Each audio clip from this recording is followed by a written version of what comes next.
Lakers, Heat, NBA Finals preview part 2. Make sure you check out part 1 if you haven't already, pinned up to the top, and make sure you hit the subscribe button so you don't miss part 3 a bit later today. Let's dive right into it. First of all, the Miami zone, much talked about, a huge part of their series over Boston. Can they still play it in this series against the Lakers? Obviously, they have a lot of long athletes they like to put at the top of the zone, and it does present a good opportunity for them to get steals and deflections and transition defense into offense. But the problem is the Lakers have a guy by the name of Anthony Marshawn Davis that Boston certainly did not have. And when you play this 2-3, the weak spot traditionally is right in the middle of the zone. You see the Lakers are in a 1-3-1 set. That's basically what you want to do against a 2-3. 1-3 across, one underneath lurking on the bottom. And when you hit Anthony Davis in the middle of that zone, here's the problem. He can score from one dribble right off the catch. He can flash and make a quick post move on you for the score. Even if you move the ball a little bit, as you'll obviously have to do to keep the defense moving when he catches the ball, if you don't guard him, that's pretty much an automatic free throw line jumper from him that he's not going to miss, rarely if ever. Again, Boston did not have this guy, or at least did not put anybody in this spot consistently, which I couldn't really understand. The few times they did hit, say, Daniel Tice or somebody there, they were wide open, but frequently they wouldn't even look at the rim. Here's what's so dangerous, again, though, about AD. Besides his scoring, besides his shooting, if you do come ups like Bam does here and worry more about Anthony Davis shooting the ball, he's a phenomenal passer. You go from playing a Boston team basically that had zero traditional bigs, Daniel Tice, more of a stretch big, to now playing two traditional bigs, but this guy certainly is a unicorn in terms of his ability to shoot the ball and also pass the ball. If you step up like Bam does here, he's reading that. He's making that lob to JaVale or to Dwight underneath. Again, you see the Lakers, a little bit of movement, simple stuff, but once they get the ball in that middle of the zone, again, if you step up, even if you have, say, Jimmy Butler down there, this is a dangerous cover you're asking for with Dwight or JaVale jumping underneath and AD making those lob passes. If you want to play it at all, I think their best chance of doing it is probably when LeBron is in the game and AD isn't. Because LeBron will be the guy frequently they'll put in the middle of the zone, which is pretty darn scary too. But the thing I'll say about him, especially from watching the film, he's a lot more reluctant than AD to actually take this jumper. So if you play him and just don't guard him in here, basically, dare him to shoot this, I think you can have a little more success playing the zone. Dare guys like Kuzma, guys like Caruso, guys like Rondo to beat you from the outside, which certainly they can do, but that is something the Heat might want to take their chances with, especially if they can't get stops in man. Again, you see it here, Bron catching it right in the middle, but Bam staying back, not going all the way up to LeBron. And again, do you take your chances with KCP, Danny Green, guys like that, shooting the ball instead of potentially picking you apart with their size? The Heat zone, like I said, it's a 2-3, but occasionally it'll almost look like it's like a 1-3-1-2. It's a little confusing at times. They definitely bring their corners way up higher than a lot of people do playing a 2-3 zone. That's why it kind of looks shape-shifting. But then again, what the big key for them, in my opinion, if they're going to play it at all, I think they really, particularly from LeBron at the top, need to sag way off and drop and take away this pass to AD like you saw Derrick Jones doing there initially, and then Jimmy Butler's going to come and take it away. Make sure you take away that free throw line for Anthony Davis if you're going to have any success playing the zone. But the scares don't stop there because, let's say, AD isn't the guy who's around the free throw line. Let's say he's the 5 and now he's playing as the bottom 1. Well, I hate to break it to you, but now he's in the spot where he's catching dump-offs for dunks, where the Heat will make it a full court press sometimes, and if they beat that, he's catching lobs. Or the best way really to play against the zone is just to get stops and run in transition. Don't give them time to set up where he's getting transition layups. Again, a lot of different ways he can beat the zone. If you thought I didn't show you enough already, well, keep in mind, other key way to beat the zone, offensive rebounding. So if he's down here and you don't get a piece of him, be ready for him to be down there with Dwight and Bron potentially as well, or JaVale. Again, they'll put him in the middle. This is pretty good by the Heat. Again, better job here taking him away in the middle. Jimmy sagging, Bam coming up to tag him. Now Hero coming to tag him. Bam coming up to tag him. Jimmy coming up. That's how it has to look. Flying around, forcing a tough end of clock shot, but there he is again on the offensive glass.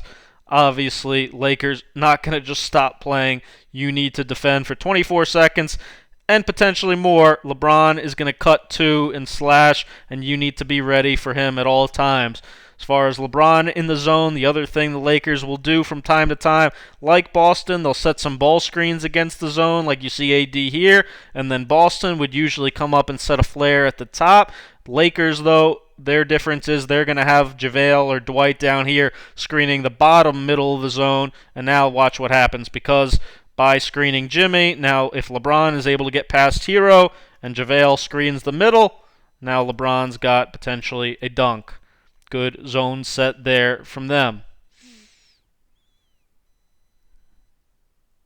Again, you see Jimmy come in to tag in the middle, sagging off Bron, but I think this is the shot you have to live with, and give LeBron credit, because he can hit it, even deep behind the line. If he's hitting that, you really don't have much of a chance. I think you just have to live with something. As far as the Heat plays, remember this name, Pistol 5. This is a key set for them. Bam, catching the ball, free throw line extended, almost out at the three-point line, looking right away for this hand back, right to the guy that hit him, Jimmy Butler here, cutting off Bam. If he doesn't get it, Bam will dribble either weak side to go hand off to somebody, or go back and play two-man game with Jimmy Butler here. The Lakers love to ice side pick and rolls. Jimmy going up, missing the floater there, and then look at AD coming over from the weak side to block out Bam. Bam had a huge size advantage against Boston. That's what was the key to the series, to beating them. He was always the biggest, strongest guy on the floor, really, against Boston.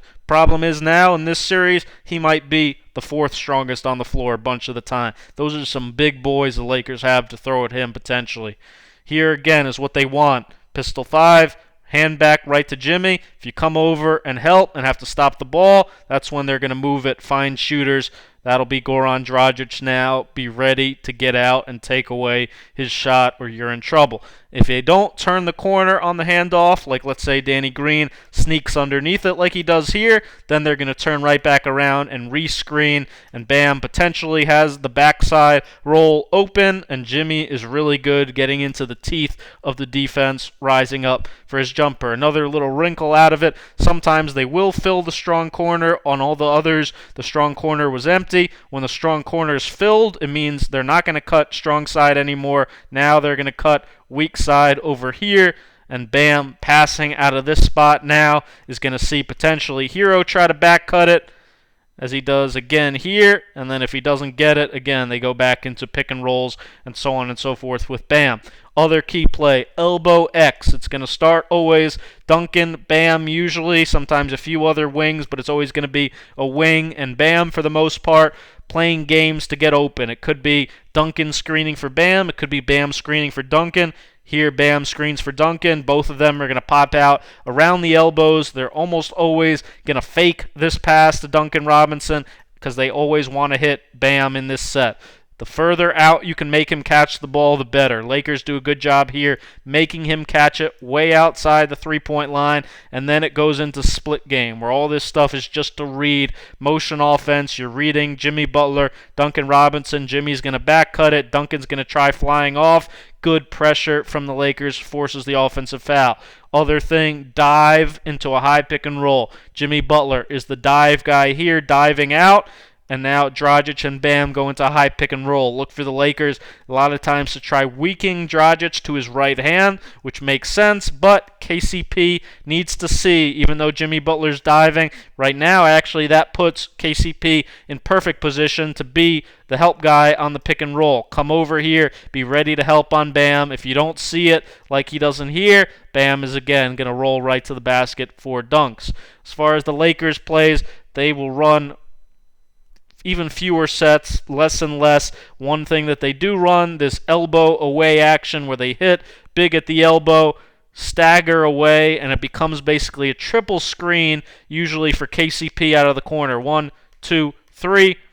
Here, Dudley is going to be the guy that's going to hand off. Sometimes it'll be Dwight or JaVale are going to roll hard after this handoff, and then Anthony Davis is sometimes open, popping behind. Jared Dudley isn't much of a roll guy.